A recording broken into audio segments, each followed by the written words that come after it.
안녕하세요. 부산 성모안과병원에서 외환부를 담당하고 있는 안과 전문의 및 의학 박사 최재원입니다. 오늘은 그 환자 보호자분들이 이제 진료실에서 평소 궁금해했던 그리고 또 하지만 물어보지 못했던 이제 안구 건조증과 관련된 궁금증을 여러 가지를 한번 해소해 드리려고 합니다.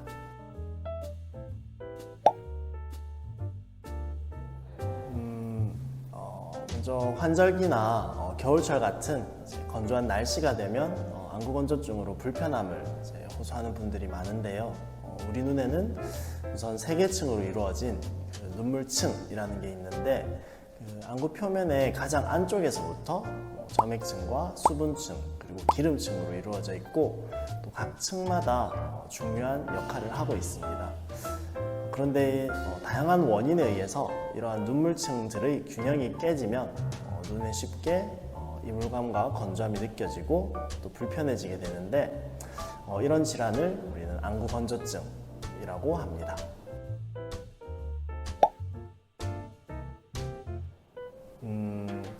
안구 건조증을 일단 눈물층의 구조적 원인으로 접근해 보면 수분층의 문제로 눈물이 적게 분비되는 경우 그리고 기름층의 문제로 눈물이 과도하게 증발하는 경우 이렇게 크게 두 가지로 나눌 수 있는데 최근에는 이 눈물 분포 변화로 인한 수분 기능 저하로 분류되는 안구 건조증이 새롭게 추가되고 있는 경향입니다.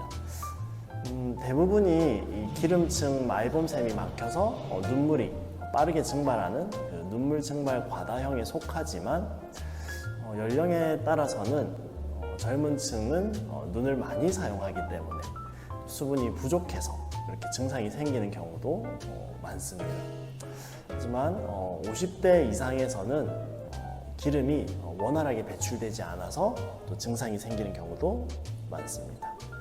이외에도 에어컨이나 선풍기 사용으로 인한 건조한 환경이나 컨택트 렌즈 장기간 착용 또한 이런 증상을 악화시키는 요인이라고 볼 수 있겠습니다.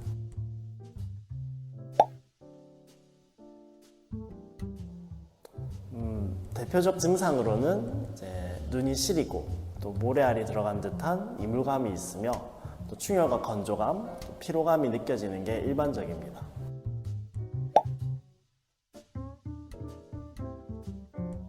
일단 먼저 이 얘기를 해야 될 것 같은데 이전에는 건조증 치료를 단계별로 나눠서 경증의 경우에는 환경 개선이나 인공누액 점안 등만을 통해서 치료를 진행했는데 이제 최근 학회에서는 이제 건조증에 대한 이런 접근 방식이 많이 변화되었습니다.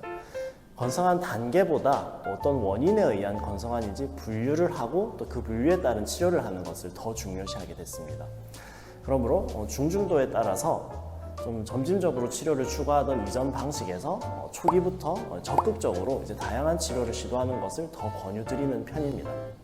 따라서 이제 본인이 불편한 증상을 느낀다면 일단은 병원에 내원하셔서 이제 정확한 진단을 통해서 분류를 하고 이제 치료를 받으시길 권유드립니다. 또한 안구 건조증은 현대인의 흔한 증상이라고 스스로 판단하고 방치하는 경우가 많은데 만성화가 되면 이제 치료가 더 어려워지고 또 심한 경우에는 안구 표면이 손상되고 시력 저하까지도 유발할 수 있기 때문에 우리는 초기에 관리를 잘하고 적절한 시기에 적절한 치료를 받는 게 중요하겠습니다.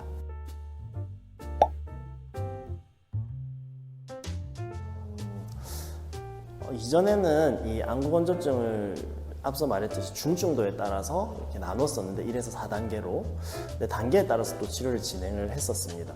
하지만 이제 앞서 말씀드린 바와 같이 최근에는 건조증이 단계보다는 원인에 따른 분류가 더 중요하기 때문에 심하지 않은 경증의 건조증이라도 초기에 적극적인 치료를 시행하는 것이 효과적이라고 여겨집니다. 따라서 병원 치료가 필요한 단계가 정해져 있다기보다는 일상생활을 하는데 본인이 불편한 증상이 있다면 우선 병원에 오셔서 진료를 보시고 또 자세한 검사를 통해서 적절한 치료를 시작하시기 바랍니다.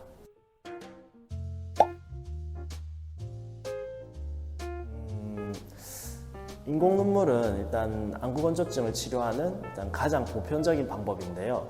이제 사실 그만큼 종류도 많아서 뭘 사용해야 될지 모르겠다는 분들이 사실 많으시죠. 일단 먼저 간단하게 성분으로 분류해 보면 염화나트륨이라든지 염화칼슘 등이 함유된 인공 눈물은 단순 물 성분으로 일시적인 증상을 개선할 수는 있지만 이게 치료의 목적은 아니기 때문에 우리가 장기간 사용하기에는 좀 부적합하다고 볼 수 있겠습니다. 그리고 대표적인 이제 히알루론산, CMC 등이 함유된 인공 눈물은 이제 가장 보편적으로 많이 사용되며 또 눈물의 점도를 증가하여 수분을 끌어당기는 이런 보습 효과가 있습니다. 다만 점성이 강한 측면이 있어서 일시적으로 뿌옇게 보이는 증상이 있고 또 염증을 동반한 안구건조증에는 어느 정도 통증을 유발할 수도 있어서 저농도를 먼저 사용해서 추이를 보고 이후 고농도를 처방하는 경우가 있습니다.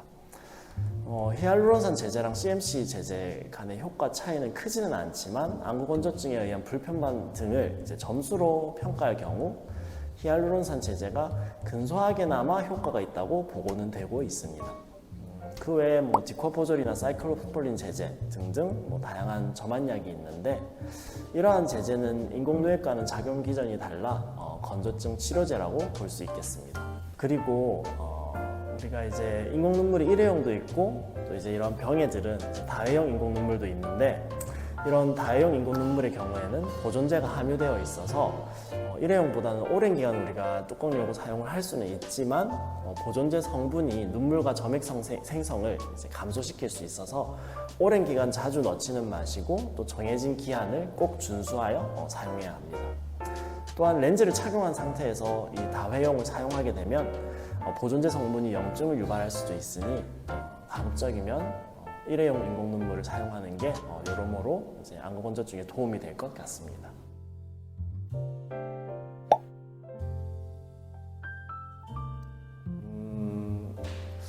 그렇죠. 안구건조증은 그 원인에 따라서 이제 치료법이 다 다르기 때문에 이제 우선 검사를 통해서 우리가 분류를 하는 게 중요하다고 말씀드렸죠. 수분 부족형인지 증발 과다형인지 아니면 새롭게 추가된 눈물 분포 변성형인지 이런 거를 진단을 하고 본인에게 맞는 적절한 치료를 진행하는 게 중요하겠습니다.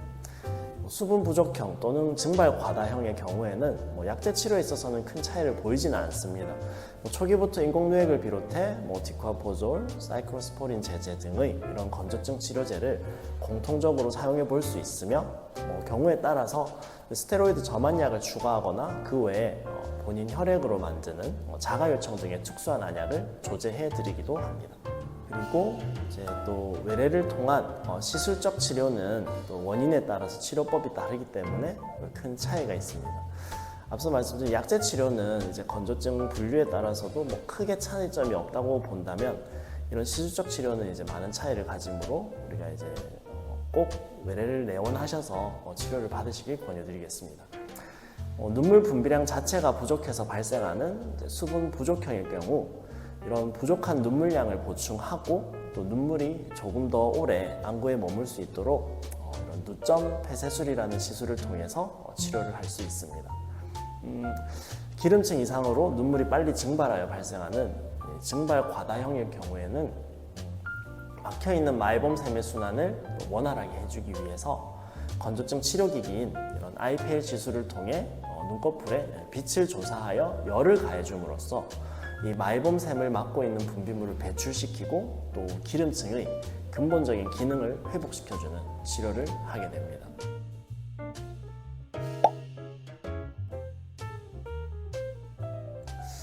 이거는 사실 이제 환자분들도 여러분들이 이미 다 알고 계신 내용일 수도 있습니다. 우리가 건조해지지 않기 위해서, 피부가 건조해지지 않기 위해서 하는 행동과 다 비슷한 거죠. 예를 들어서 충분한 수면을 취하고 또 수분을 섭취하고 물을 많이 마시는 거죠. 그리고 가습기를 틀고 또 인공 눈물을 자주 점안을 해주시고 그리고 이제 마이봄샘이 막히지 않도록 이제 자주 온찜질을 한다든지 이런 것들이 이제 중요한 이제 예방법이 되겠습니다. 간혹 알러지성 결막염으로 생각하고 오시는 분들이 계신데 증상은 안구건조증과 비슷하게 충혈, 가려움, 통증이 있지만 이 두 질환은 치료법이 다릅니다.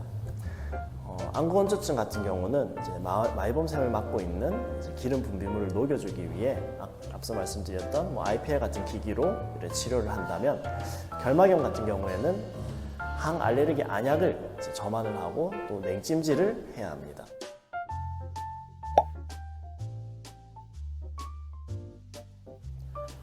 지금까지 안구건조증에 대해 알아봤는데요. 안구건조증은 생활 질환이기 때문에 사실 평소에 꾸준히 관리하면 좀 더 증상 완화에 도움을 받으실 수 있고, 또 여러 가지 시리다든지 뻑뻑하다든지 이물감 이런 불편감이 느껴졌을 때 이제 얼른 병원에 내원하셔서 이렇게 좀 자세한 검사를 받고 또 건조증 분류에 따라서 이제 적절한 치료를 시작하면 편안한 눈을 가지고 이제 즐거운 생활을 이제 하실 수 있으니까 너무 걱정은 하지 마셨으면 합니다. 그리고 라식이나 이런 라섹, 백내장 같은 이제 안과 수술을 이제 진행을 하고 싶은데 이후에 안구 건조증이 유발될까봐 걱정하고 계신 분들도 많은데, 저희가 술전 검사를 통해서 수루에 이제 어떤 심각한 안구 건조증이 우려된다라고 판단되면 안구 건조증 치료를 먼저 선행한 후에 이제 수술을 하게 되므로 이후에도 편안한 눈으로 생활할 수 있습니다. 그러므로 이제 부산 성모안과 병원으로 오셔서 궁금한 점이 있으면 언제든지 물어보시기 바랍니다. 감사합니다.